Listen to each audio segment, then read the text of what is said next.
SOUL, purpose.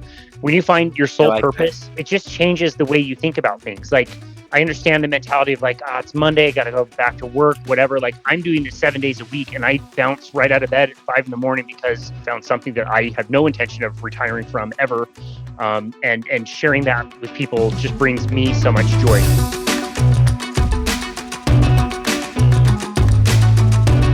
Happy Motivation Monday podcast. This is episode 226 of the SupersetYourLife.com podcast. This week we are joined once again with Mr. Casey Ryan Ruff, host of Boundless Bodies Radio, another motivational podcast that I must say has a lot in common with this show, so naturally we get along great.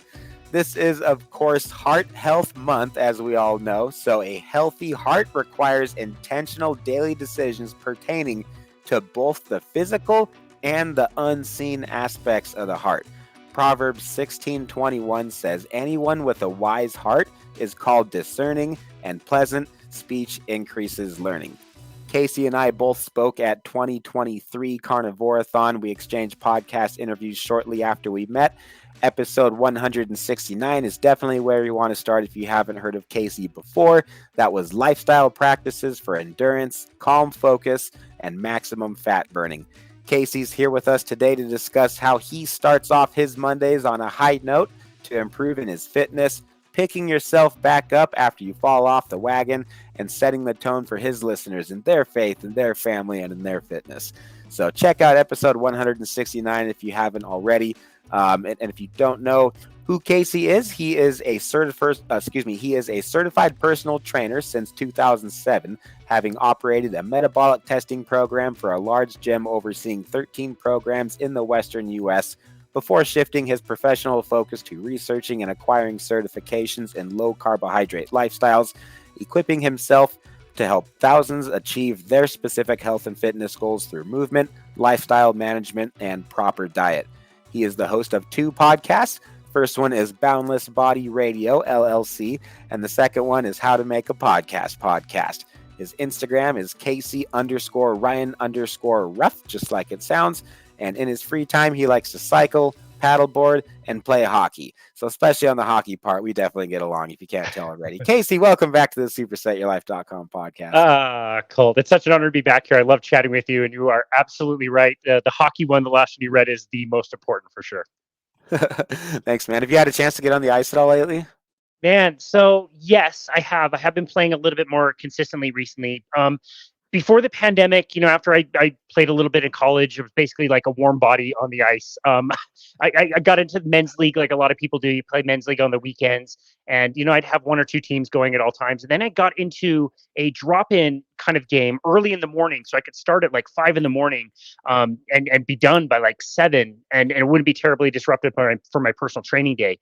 And the same dudes had showed up to this like pickup game for years and years and years. And it was quite cliquey. It like took me a long time to like kind of get warmed up to by the people, and just kind of had to like put my head down and work and set up other people for passes. And eventually people start talking to you and you become friends and whatever. And It's funny, that would run year round, and that became almost like more serious and more competitive than even like the men's league games did. Like Right. bragging rights, and like they played a Thanksgiving game every single year that had a draft back and forth, and it was just super fun. But recently I've decided that I didn't want to play men's league because dudes are just so aggressive, thinking they're going to get drafted at age 55 and just swinging their sticks like samurai swords all over the ice.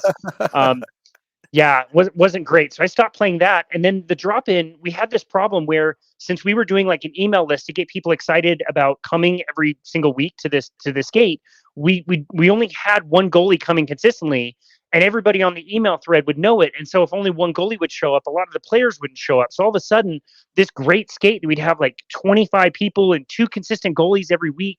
It just kind of dwindled down to like being a few people showing up. And so the rink couldn't support only making a few bucks on a few people. That basically turned into what we call like a stick and puck, where you're just kind of like practicing around on the ice. It's just not the same speed, and it's not as fun.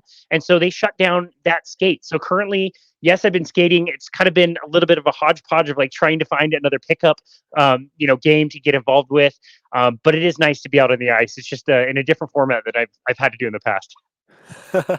I love it. What rink are you playing at? So I'm lucky to live in the Salt Lake Valley where we have access to a ton of rinks. The one that I've been going to most consistently is called County Ice Sheet, and that's in Murray. It's basically the very central part of the Salt Lake Valley.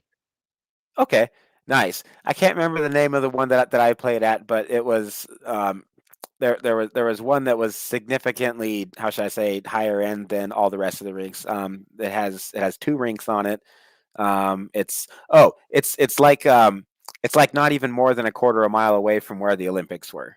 Okay, so yeah, you're thinking of Steiner Ice Rink, a really Oh, nice I love facility. that rink. It's Yeah. awesome. So it's really interesting around here since we did get the Olympics. Before we got the Olympics, when I was growing up playing as just a young kid, there were really only like two rinks anywhere in the kind of three valleys that are around Salt Lake, and they were just dank, dingy, disgusting kind of places. You know, my mom would do the classic like driving me at 5:30 in the morning as I was car dressing to get ready for these games and these like terrible Yeah. facilities.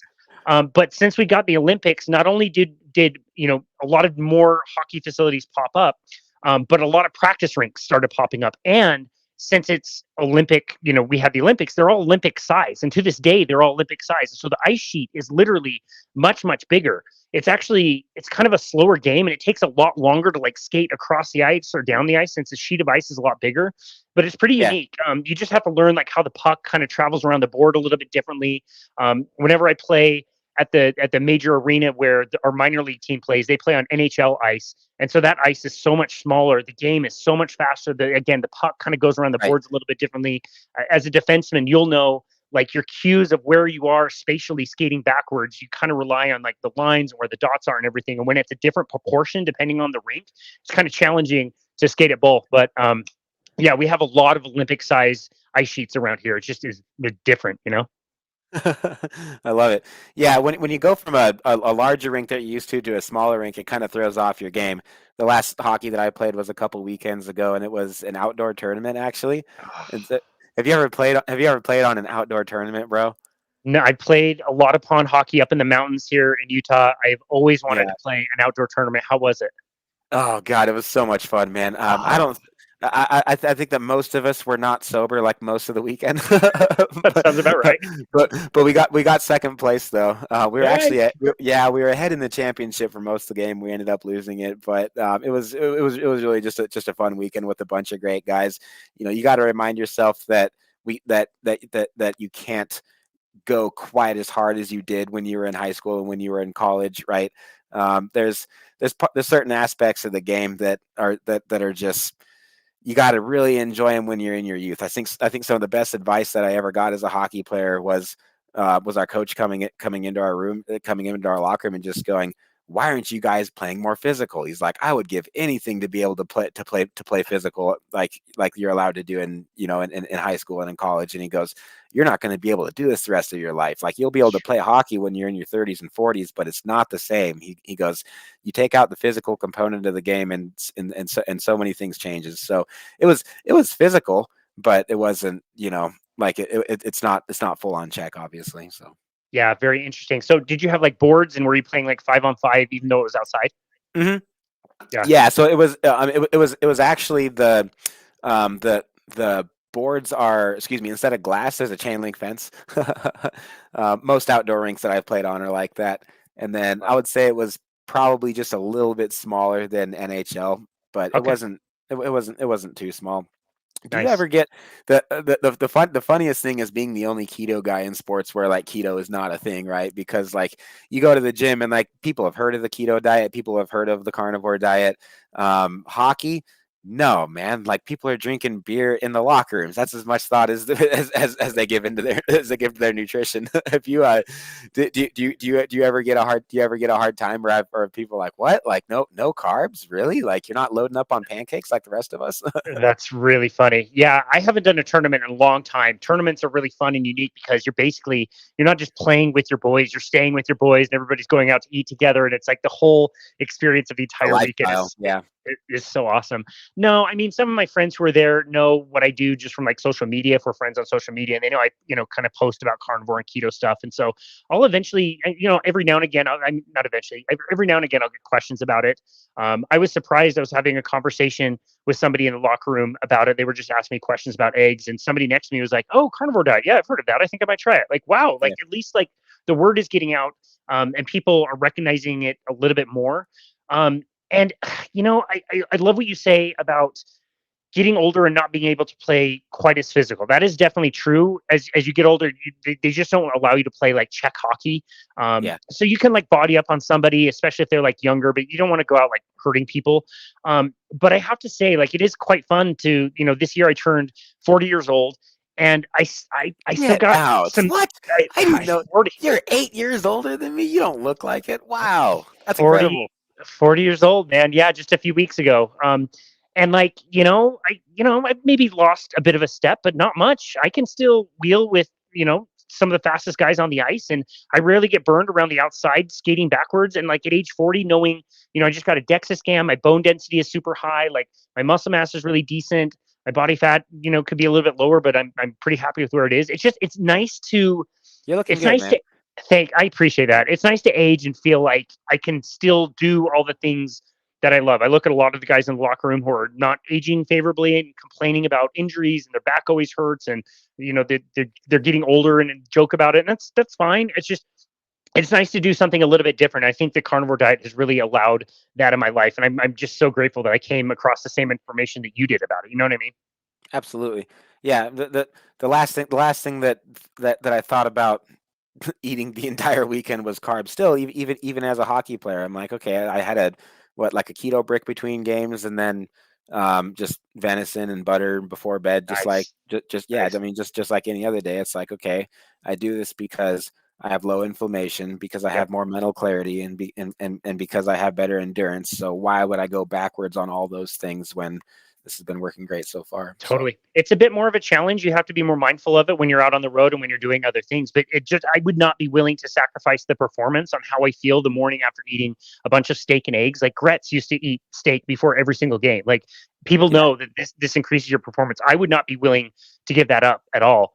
And I do have to say too, for my 40th birthday, as I was thinking about what I wanted, I decided that I was going to go down to Vegas to watch the Golden Knights play the Pens. And it was absolutely fantastic. And to see Sidney Crosby also, I mean, he's been in the league for 2 decades. To see him move his hands and the things that he can still do at his age is incredible. And you're watching these guys do warm-ups, right? And there's pucks everywhere. And when a goalie's in net, they're shooting on the goalie and they do their drills. But as you know, it's an unwritten rule in hockey that when the goalie's out, you play pipes. You're aiming for the pipes, which, as you can imagine, a hockey pipe for the net is not very wide, and the puck is not very big, and they're shooting from kind of far away. So Right. not that easy. And when these pros are ripping these shots, it's like ping, ping, ping, ping. Yeah. The goalie with the big stick flipping it up top shelf, ping. Like, it was really cool to watch. But yeah, you got to figure, 20, 30 years ago, the pro sport was so brutal and so physical, and there were fights all the time. And now it's just all about performance. And these young kids coming into the league are so good. They have to focus a lot on diet and nutrition. I wonder, what exactly they're doing, but you can tell they're at least taking care of themselves a lot more than they were like 20, 30 years ago. Yeah. Yeah. Our nutrition in high school for hockey was pizza before the game, pizza after the game, and then then after a while, I just started realizing, like, man, I better not eat too close to a game. Then after a while, I realized, yeah, that's probably part of it, but probably pizza isn't the best pregame nutrition either. Not great. No matter what Not diet you're great. on. Not great. Cool, man. So how do you kick your weeks? How do you kick your week off? How do you come into a new week and look at everything that you have to deal with and go, okay, this is how we're starting things off? I hope that makes sense. Great question. And I think I understand the context that you're asking the question. So I'm going to answer that, but I'm also going to say, like, for me, I've been working 6 days a week doing personal training and nutrition coaching. Recently, I've even, started working on Saturday mornings, which is typically my only day off. And I just have to say that, like, when you feel like you are, when you're chasing what one of my clients, who is an author about finances, calls your soul purpose, SOUL purpose. When you find your soul purpose, it really just changes the way you think about things. Like, I understand the mentality of like, it's Monday, got to go back to work, whatever. Like I'm doing this 7 days a week, and I bounce right out of bed at 5 in the morning because I really truly think that I believe that I found what I love to do. I found something that I have no intention of retiring from ever, and sharing that with people just brings me so much joy. So again, like my answer would be like I don't feel like I have to do that much, whether it's we're recording this on a Friday. As soon as we're done with this recording, my weekend technically starts. But there's such a fine margin between when my week ends and when my week starts, and all of it is very enjoyable to me. That said, that's not everybody's experience, and that's not why you asked the question. So yeah, weekends can be tough, and it's nice. We work very hard, and so to have the little time that most of us have to take that time off and to kind of relax is great. How to reset? I think the best way to reset is not to fall too far off the wagon to begin with, and that again can be a challenge for people. But I think you understand as somebody, for example, who's a sugar addict. Like, is it better for you to Hi, my have name's Colt Milton. I'm a sugar addict. Nice to meet you. Hi, Colt. Like, is it easier for you to say, like, on the weekends, I'm just going to dabble? You know what I mean? Like, we all talk about, like, if you're an alcoholic, is it cool to just have like a few beers on the weekend and then you're going to get right back to it on Monday? You're not getting back to it on Monday. You're going to start a bender that you may never ever recover from. And so, Exactly. I think it's knowing yourself and knowing what that relaxation is, and also knowing what is a true reward. Like people talk about, like, well, I still want to have cake on my birthday. Like when you keep doing this long enough, that no cake is worth feeling like crap on your birthday. Like, why would you want to feel like crap on your birthday or the next day or the next day? You know what I mean? Like, and so finding different ways to reward yourself can be really helpful. But yeah, I guess the root of the question, I would just say that we all should be striving to find how we can create value for other people and how we can show up in this world, really offer ourselves. I know how religious you are and how big of a part of life that is for you. And I think a lot of the message of the Bible is around that, like letting our light shine and getting out there and sharing our examples and our message. Absolutely. Is I think really critical. So again, a very long, rambly way to answer the question. Hopefully I did adequately. No, thanks a lot for that, and I love where you went with it too. Because if you're trying to stop smoking cigarettes, then it doesn't mean that every Friday and Saturday you get to smoke cigarettes and then you're back to zero on Monday.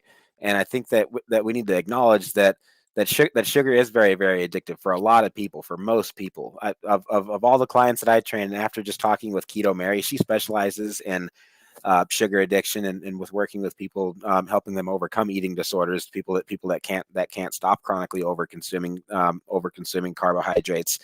And one of the biggest things that I learned from her was that you can make treats, you can make special occasions, you can make weekends very, very fun and very, very exciting within your own within your own fitness goals and within what's important to you in terms of what you eat and what you don't eat. And so for Taylor and I, for Valentine's Day, we're actually booked on to your point earlier. That's too funny. Yeah. Wednesday nights are Bible study night for us. And so we did Valentine's dinner the next night. But I'm on the Lion diet. This is day number 3 for me on the Lion diet right now. And so on Valentine's Day, it's like, what can you eat on Valentine's Day on the Lion diet? I don't know. How about a big, juicy, amazing, delicious ribeye? Like, that's a heck of a lot better than chocolate, in my opinion, personally. I think it tastes absolutely incredible. I mean, like, every single bite of that thing was like candy. I ate that ribeye so slow, especially the way that my wife cooks it. She sears it for 20 or 30 seconds on each side. It's covered in salt, especially like the real fatty, marbly parts of it. Like you want to make sure that, and you want to use your coarse salts for that. The fine salts, yeah, okay, like that's what you use to dry brine it for the first like 24 hours or whatever. But right before you eat it, oh man, that's when you put the finishing salts on it, and then make sure that you sear those fat pieces just a little bit longer. And then butter, can't do butter on the Lion diet. That's okay. As soon as you make the switch from butter to tallow, man, your entire life changes. Tallow tastes literally as good as butter, like overnight. And there's a lot of health benefits. Like for me, I've noticed lower inflammation, a little bit lower body weight, actually a little bit less water retention. I was holding at 208, 209 for like a couple days in a row, and then just like dropped to 204, 205 now is what I'm weighing every day, just because I cut butter out, even though I'm technically eating more calories, right? Which disproves the calories in, calories out bottle again. but it was and my wife had steak and butter and a glass of wine. I mean, that was our Valentine's Day night, and we watched a couple of episodes of the Chosen together, and I mean, we made the day about each other, not about junk food. You know. Dude, I love that. Okay, I've got two things on that note. My local butcher, it's a chain grocery store, but their meat section's awesome. And they've done this in the past. So I went and asked for it, and the butcher's like, "No, we didn't make any, but come back later. I'll make one special for you." They took a ribeye, cut it in half, not cut it in half, but took two ribeyes and paired them together and kind of Oh yeah, I love it. So perfect heart shape on a heart platter, and that's what we had for our dinner as well. So ribeye steak, yeah, exactly. Well, perfect. Well, I just tried to do that again because we're on video right now, and when you did that, they're totally just like StreamYard threw out a bunch of hearts, and so I was trying I've to see if never I could seen get that my before. I camera was to like, do what that. is going on? That's awesome. I love that you mentioned the salt. A lot of people don't know that about salt. Not every salt is created different. There are finishing salts, and they're typically larger crystals, like kosher salt can count, or Malden salt is one of my favorites. I know you love the kind of Celtic salts, so that's brought that in. I'm very curious about what you said about tallow versus butter. In fact, I was just looking in my cupboard. We used to do briskets all the time, and briskets just render tons of tallow, even after you trim them.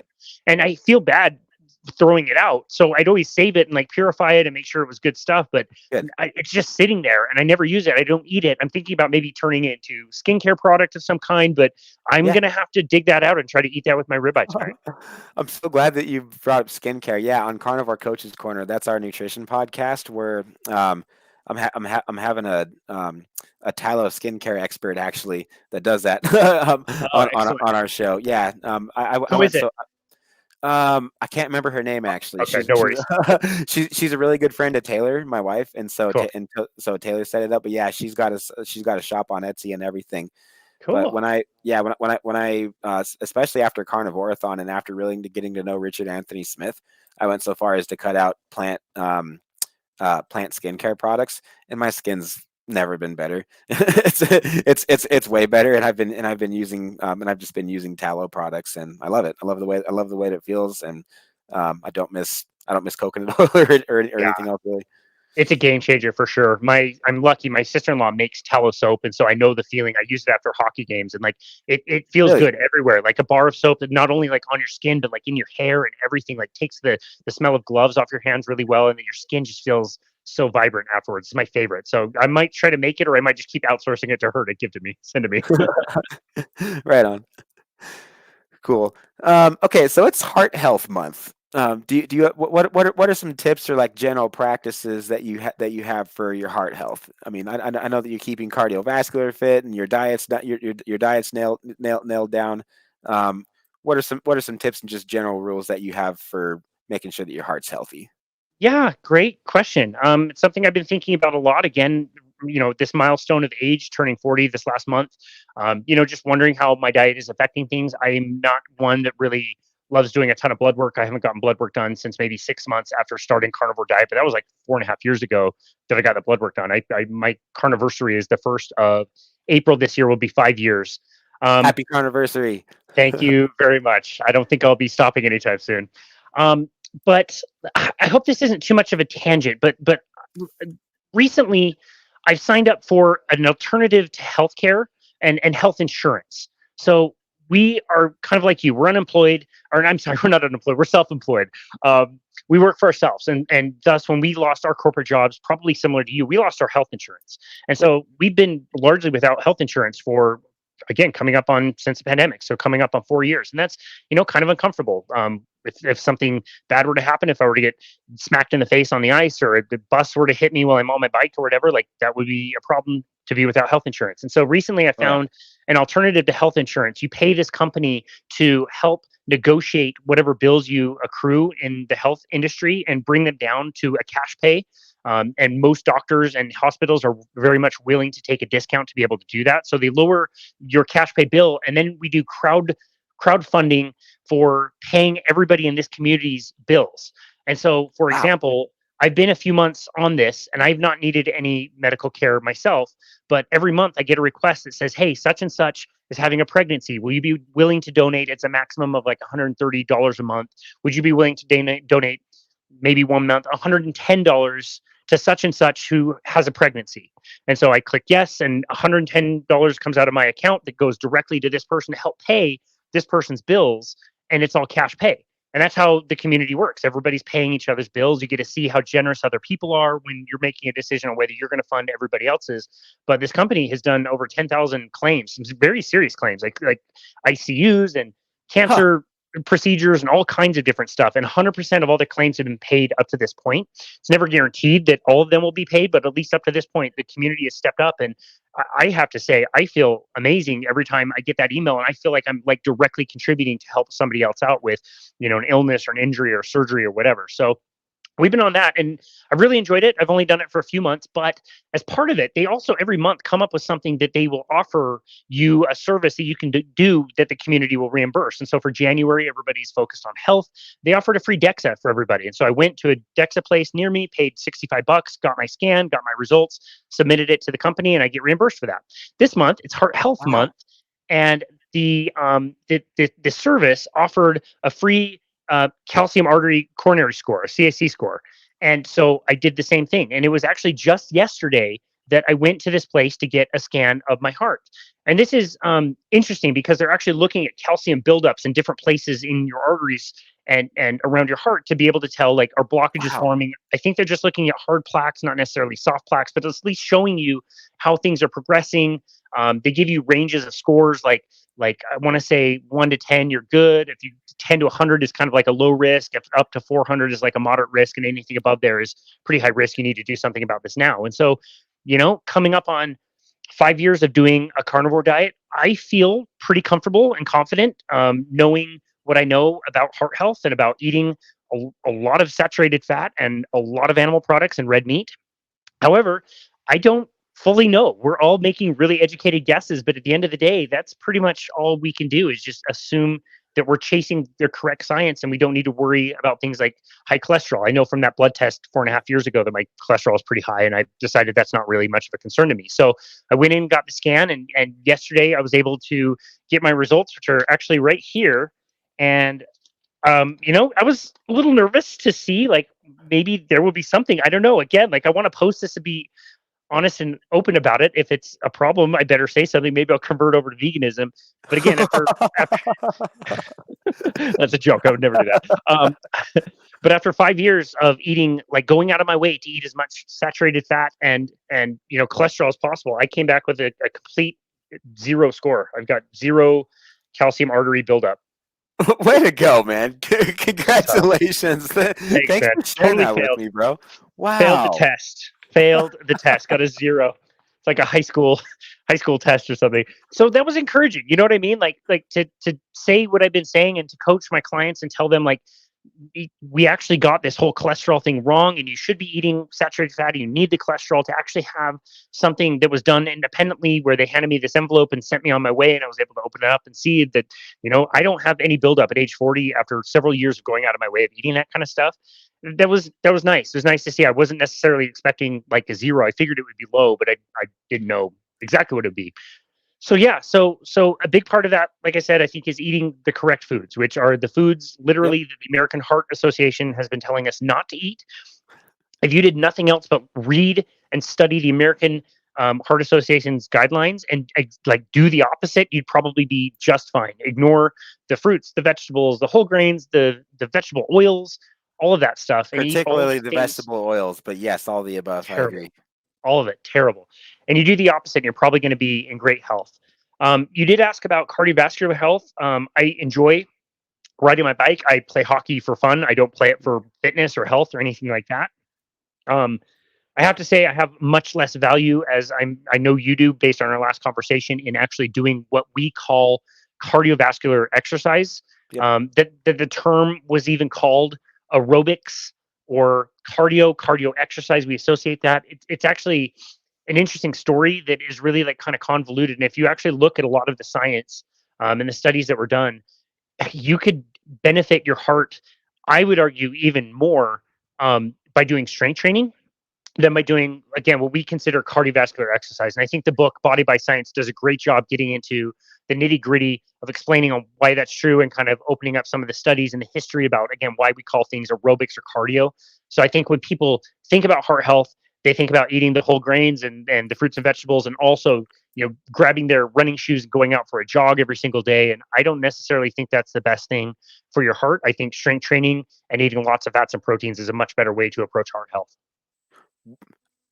I don't think there's one word that you could have said better on that one, bro. What's that name of that book that you mentioned? I'm sorry. This was a life-changing book for me for personal training. This is called Body by Science. Body by Science. Yep. This is by Dr. Doug McGuff and John Little. And the big revelation, you'll be able to relate this to the big revelation in this book that really changed my thinking, in particular around strength training and how strength training should be done in a gym, is the way that I was originally trained as a personal trainer. So as a personal trainer, I started in March of 2007. You are trained to help people train functionally. Functional training is kind of the name of it. So hockey would be a great example. Colt, you come in to see me, you want to do some sessions, awesome. Let's put you in the gym and let's get you doing hockey-looking movements, right? Like you're going to swing a bar that has a band on it, just like a slap shot, whatever, and it's got some resistance. And did a lot of those back in the day. tons of those. Maybe we'll get you balancing on a Bosu and doing some squats, and you'll maybe like throw a ball back and forth, so you're working on your balance and coordination. Maybe you do the thing where you're jumping back and forth, like you're ice skating. You see that a lot on like dryland practices that kids do. And so you're doing things that look like hockey in the gym, and you think, okay, this is good because this is kind of the same movement. And this book really kind of goes in a different direction and says, like, look, none of that stuff is hockey. Hockey is played on ice. It's played with, 5 of your buds on the ice with a goalie on each team. You go back to the bench and you smack talk all your buddies, and it's played at a certain speed with a puck that weighs a certain amount, with a stick that weighs a certain amount. And nothing you can do really in the gym will do that much to actually improve your hockey game. No, what you should do, not even close. That's what we were taught, man. That's the whole idea. Basketball players would be jumping off of boxes and throwing medicine balls that were 10 pounds or whatever. Like that looks like basketball, but that's not basketball. That's not the context that basketball is played in. I was always, sorry to cut you off. I was always really humbled after hockey camp, after doing all this dryland training and everything, and then after all this running, right? That's just like when people are out of ideas and how to get in shape. I don't know, go for a run, And so like we were running because we didn't know any better. And then, man, I got in wicked running shape. It's not the same as hockey shape, man. There's a big difference between going for a run and then busting your butt with ice skates on for 45 seconds, and then you're not able to move after those 45 seconds. One or two trips up and down the ice, man. Our coach was famous for explaining to us the importance of short shifts. 30, 45 seconds, man. If you're out there longer than a minute, 2 minutes, like, you better be one of the top 2 or 3 players in the team, which I never was. That's hilarious. Yeah, man. Sorry to cut you off. No, you're good. Anyway, basically, it's the concept of like doing shorter workouts that are incredibly intense, high intensity training. So HIT, which ironically is very, very difficult to learn anything about, because if you type that into Google, you'll come up with HIIT, which is much more popular, which is high intensity interval training. A lot more people in, your box gyms and CrossFit style, whatever, doing that type of thing that is still quite popular, like Orange Theory and whatever. Yep. And so yeah, basically it's learning how to use the gym to make yourself very, very strong. The workouts can be 15, 20 minutes. You just jump into a machine, move very, very slowly until you get to this phase of like very, very deep muscular fatigue. Like you really just can't move the weight very much longer. You can leverage special machines or assistance with a personal trainer to help take you a little bit further, help you with the positive concentric lift so that you can slowly lower that weight down eccentrically until you're getting to like a deep muscle fatigue. That's making you strong. That's making your heart strong. That's training all of your muscle fibers, including fast twitch muscle fibers, which most people think you need to move quickly to train fast twitch muscle fibers, which is not true. You can do that slowly in with control in a way that you'll never get hurt. That's one way to do it, but you're way better off strength training to activate those fast twitch fibers. Yep, exactly. And then do what you need to do in the gym, leave the gym, and then if you want to get better at hockey, go play hockey. Go practice hockey scenarios in the context that hockey would be played at. So yeah, again, Body by Science has been a really huge shift from what I was originally trained in as far as training, but it's really helped me leverage much better results with myself and my clients. Wow, I love it. I love everything that you said about cholesterol, about heart health, and about cardiovascular health, and about cardiovascular training too, in particular.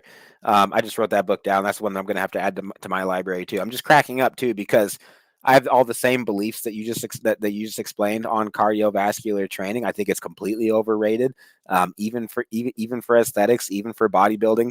The most competitive athlete that I put on the stage this year, he didn't do a step of cardio his entire prep. The Lion diet, the Lion diet did absolutely everything for him, and he was by far the most peeled athlete on stage. Wow. He got second place because the other guy had bigger spinal erectors. And yes, it was a split judging decision. And yes, that's a separate conversation. But, there you go. But that, yeah, definitely needs to be added to my library. What's if you had to pick 3 of the most impactful books that helped you to do what you do today as a trainer, what would those 3 books be? We already nailed one of them. What's 2 other good ones? So are we talking fitness and nutrition, or primarily fitness? Let's do one for fitness and one for nutrition. Okay, that's fair. I would say this book is probably about 10 years old now. I think the information holds up in it. Go Wild is the name of the book. Richard Manning, I believe, is one of the authors. I'm not sure who the other one is. But yeah, it basically kind of introduced the concept of how we evolved and how we, moved and ate and all kinds of different things, and kind of opened my eyes for the first time 10 years ago about like which blood markers, for example, if you were to follow blood markers, which ones are really important, which ones don't tell you anything. Like, is LDL really all that important? How do you raise your HDL cholesterol? How do you keep your triglycerides low? It really talks a lot about that. So it does include things like sleep and stress and diet stuff, although it's not like a carnivore book. But the things that stood out to me movement wise were really impactful. And one of the concepts that it talks about is like, we have invented computers that can beat us in chess. And we think our brains are just for thinking, right? Like we think things, we remember things, we can strategize and remember rap lyrics from 30 years ago or whatever. Yeah. But that machine that can beat us in chess will never be able to reach out, grab a chess piece, and articulate it with the ease and the grace that a human can do, basically without even thinking about it. And that's what the brain is truly for. The argument is it's not for like remembering stuff. It's actually for like coordinating movement patterns. And we do the craziest, most complex things, like even like walking through a door or walking downstairs, let alone like, do you ever sit down after a shift and you're just like, what the hell happened? The things that I was able to do, how was I able to like feel my edges, know where the puck instinctively was going to be, put it on the exact right place of my stick and flip it, 40 feet in the air to my teammate between 2 teammates. Do you ever just like sit after a shift and be like, how did that happen? Yeah. It's like you couldn't have pre-planned it that way. No, not at all. It's spontaneous and it's so complex, and all the information you're taking in to make decisions in split second. And it talks about like, imagine going to a gym and you jump on a treadmill and you're plodding along and you're watching the worst stuff that's happening in the world on CNN, and it's all breaking news and financial BS that never impacts me, versus me going out on a trail with my dog and you're running on surfaces and you're judging shadows and you're reacting to your balance and proprioception and the wind and all of this stuff you're taking in. It's all this information, and like it really promotes movement as the way to keep our brains healthy and active and and happy. And that's why we have the brains that we do and what makes us human. Those examples have just really always stuck with me. So that would be one. Go Wild. I really like that book. It was a good one. Like I said, I think it still holds up.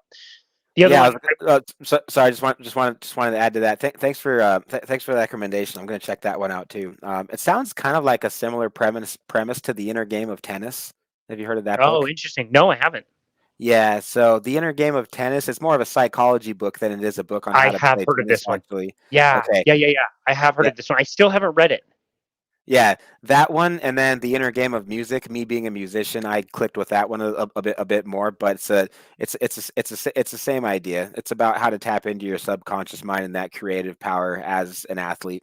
or a musician in that case. Yeah, basically whatever you do. It's just a great success book on how to think about life, really. I that's great. I remember hearing about that several years ago. Now that you mention it, I never looked it up, so I'll have to look it up. So I'm glad we're trading, book recommendations. I'm not just giving you some; you're giving me some back. So that's good. For sure, man. I love it. Okay. So what's your nutrition book? Nutrition book. Yeah, hands down, still to this day, another book that's 10 years old is The Big Fat Surprise. That book I've read probably 8 times. Read it, listened to it. Nina Teicholz is the author. Just basically the idea that how we came to think that saturated fat was bad for us, and it just really goes in depth with the history. This is what I need to read, dude. It's been called, I think The Economist called it a nutritional thriller, and it certainly is. It's funny that a book about science and nutrition is one that very quickly becomes one that you can't put down. And I would argue very strongly that whether you're a nutritionist, a dietitian, or whether you're just out there confused about nutrition, this is a thrilling book. It is so good. Where the money went, how the American Heart Association got paid in 1947 by Procter and Gamble to promote seed oils, and how in 1961 Ansel Keys started the 7-country study and was on Time magazine promoting these countries that were eating less fat and having less heart attack, and how he cherry picked all the data and the nutritional guidelines and all this stuff. Man, it's gripping, it's thrilling. It breaks apart all of the science behind things. It tells a story of like how McDonald's stopped using beef tallow in their fry vats because of public pressure, and they started cooking with trans fats, and now they just cook with vegetable oils, which is probably worse. It's all of it. How companies like Nabisco had to reformulate Oreos because they were using like saturated fats that came from palm oil or coconut oil. They had to find and discover new fats that held together the same way, which was an absolute mess. It's crazy. It's captivating. I've had the insane honor of hosting Nina 4 times on my show. I met her in person last year. I introduced her again last week. I hosted her. It was my 4th time hosting her. We know each other pretty well. This is someone I need to get to know. This is the kind of these are the kind of arguments I get in every day. Brother, I cried in the introduction. This is not the first time. Again, I've talked to her, and it's not the first time I've cried during the introduction. I'm introducing her, and I look up and I see her, and I'm just like, this person shifted my life forever. And it's just like I'm getting emotional in my own stupid podcast. It's amazing, dude. And again, I've read it probably 8 times, and it is as exciting every single time that I read it. I learn something new, and the level of our bamboozlement as far as nutrition is really profound. People that made money on this stuff, man, I hope they enjoyed their money, because it's a high price for your soul, my friend. Wow. You've read it 8 times. You've read it 8 times. I know that it's good. The most book that I've ever read, like the most times in a row, is How to Win Friends and Influence People by Dale Carnegie. Great. Yeah, that I probably read about the same amount of times. That's a great book. Really? Yeah. I think that the audiobook was good. The original, of course, is the classic. But I think my favorite is How to Win Friends and Influence People in the Digital Age. And interesting.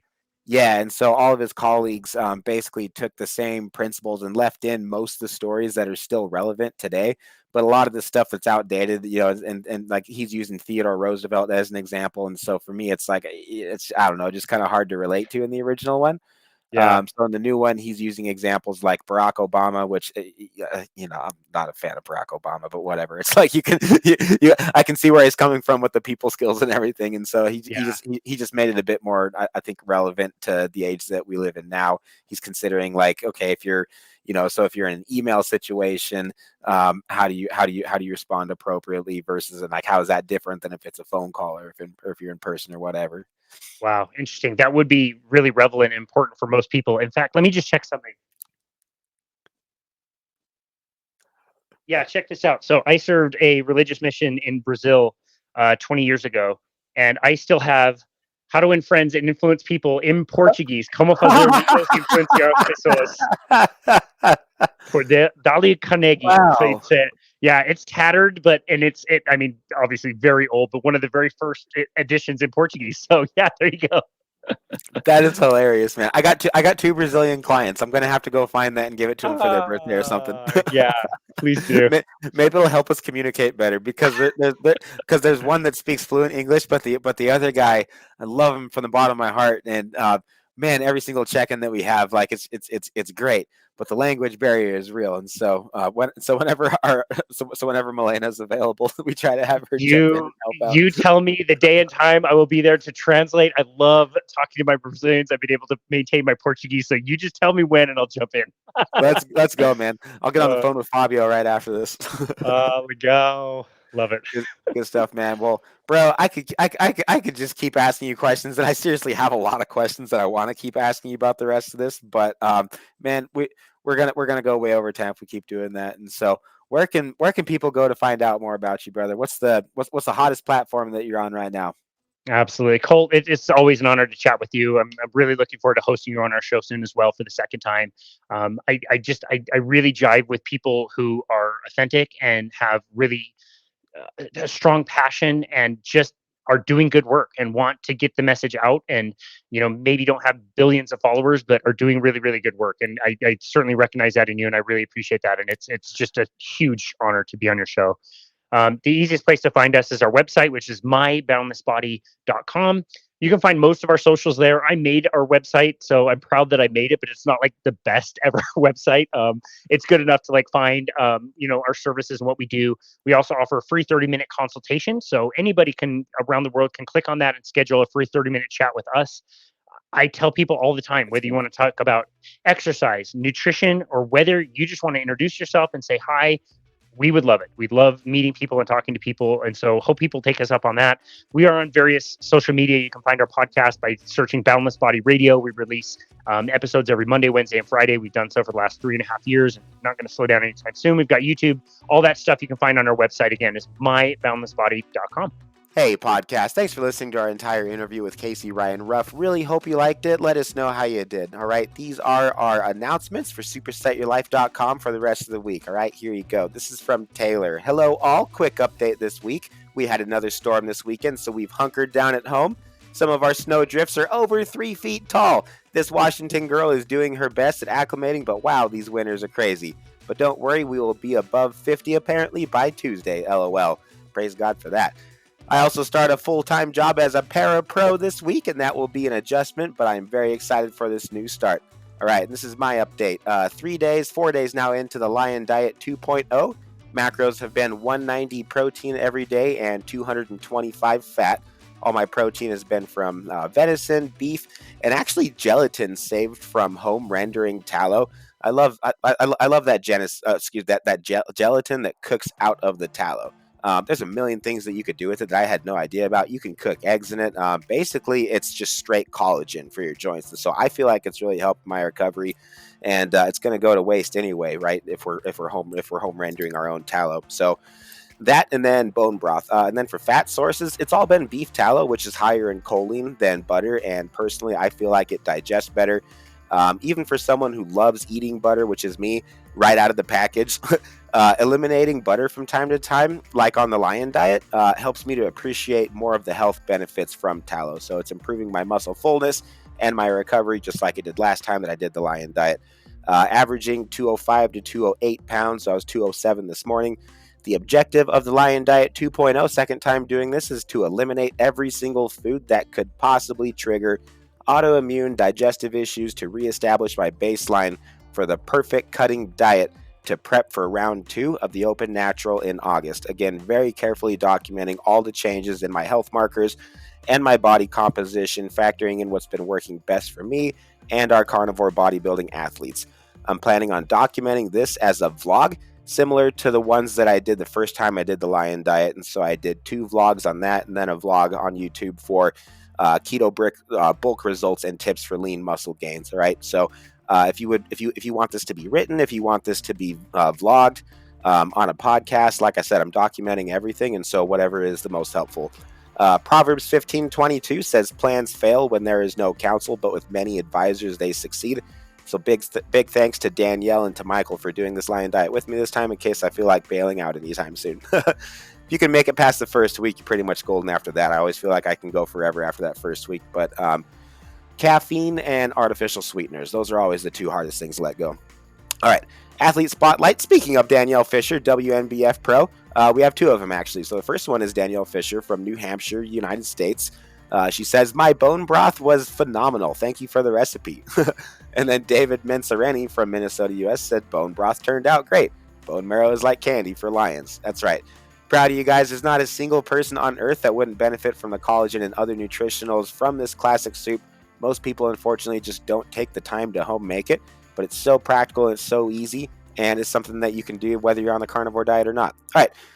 Podcast review from the supersetyourlife.com podcast. Sarah Lawrence from Bellevue, Washington, United States. So cool hearing how Carly is doing. I hope her hamstring heals up quickly.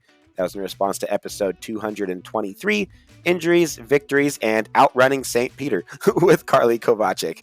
Thanks a lot for the review for the review on Apple, Sarah. This week at Elevation Church, Pastor Roger used a story from Acts 3 about Peter healing a paralyzed man in the name of Jesus. That's the primary source of healing, along with the usual recovery practices. If it's His will, we will both be back to 100% soon. Mine's pretty much healed up, so praise God, stay safe, and keep crushing the big lift, sister. All right, podcast review for Carnivore Coaches Corner, and we were just ranked number 1 in the UK apparently from the last poll that I hold. Someone from the last poll that I heard, someone from the UK told me that. So praise God for that. Wow. Okay. Didn't expect that a year ago when we started this show, but here we go. I'm glad that we're still going strong. Thanks a lot for the support, everybody. So Paul Wilkinson just commented, looking forward to your next one. That was in session 43. Critical carb-loving coaches proven wrong again with Richard Anthony Smith. Thanks a lot, Paul. Plenty of those online coaches preaching that you can eat whatever you want as long as you track your calories, and harassing people who are actually thriving on meat-based ketogenic diets. It's bullcrap. We have more episodes like this soon. Thanks a lot for your feedback. All right, and YouTube review for our YouTube channel, Skullbellz TV, is from Jeff Barber. Thank you very much for this one, sir, wherever you live. He would like to say, I am a physician. Many of my patients want to justify not changing their diets. It's really sad and incredible. I want them to help themselves. Too often, people want more pills or shots now with the popularity of Ozempic and others. I'm not sure what Ozempic is, but apparently it's pretty popular, and apparently I'm missing out. Okay, so that was in response to session number 43. Critical carb-loving coaches proven wrong again with Richard Anthony Smith. That is heartbreaking, bro. Sadly, not surprising, though. There is a time and a place for medicine. None of us disagree with that. I'm on antibiotics right now. I'm actually taking antibiotics and chasing it down with bone broth. And so if my voice is a little stuffy, then that's why. But God bless the doctors and the physicians like you, sir, that are always that truly care about your patient's health on the front end as much as you do on the back end. The foundation of our health as humans is in our diet, and that comes down to the daily decisions that bring us either closer to the doctor's office or closer to the most energetic, long-living versions of ourselves. Your well-being comes down to how you live, and no one else can fix that for you. Thanks a lot for those wise words. All right, and then our store review is from Wendy Eddy from Eveleth, Minnesota, United States. Got my pink potassium cave salt in today. Missed it. Thanks for getting it in stock. It's my favorite. Thanks a lot for that, Wendy. It is my favorite too for a good reason. Matthew 5:13 says, "You are the salt of the earth." It's a good thing that I wasn't there at the Sermon on the Mount when Jesus was teaching this, because I probably would have been like, natural salt? Right. Like not Morton iodized salt, right? Jesus probably would have been like, it's a metaphor, people. All right. Other announcements. Back in stock by very, very popular request. Are you ready? We have nootropic icing keto bricks in stock. Yeah, we do. Most other flavors are still in stock on our website too. Most popular for sure is still chocolate peanut butter cup. Also, we have coconut cream. I like that one because it has a high MCT oil content. Milk and cookies, that's a good one. Toasted coconut, almond, chocolate malt, and mocha, all favorites of mine. But nootropic icing has similar ingredients to these. It has grass-fed whey protein. It has C8 MCT oil, alpha GCP, L-theanine, and lion's mane mushroom. Pink potassium cave salt is also back in stock. 15% off code at checkout is K is for potassium. I would like to think that my science teacher would be proud of me for remembering that.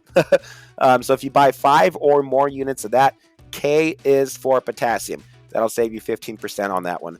If you've been looking for Celtic sea salt online, like a lot of people have, or if your local health store is sold out, don't worry, we got you covered here. We always make sure we have lots of this because I've taken it every single day for the last 2 years.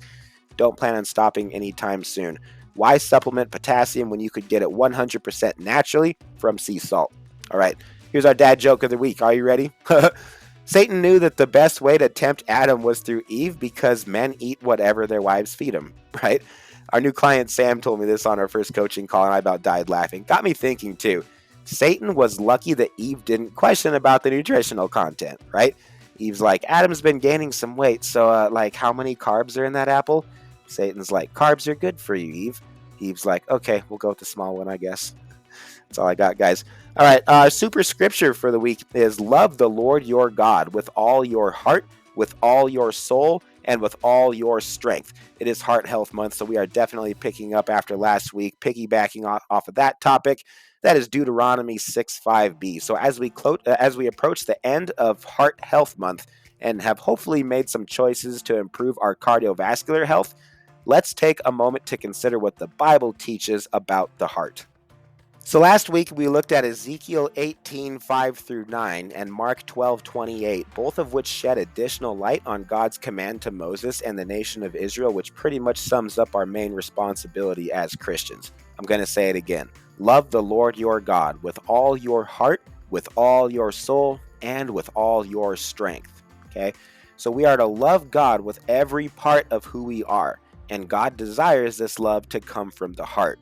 The heart that the Bible refers to speaks of eternal heart health with a peace that can only come from God, not just the physical heart that affects us for the time that we are alive on earth as we know it today.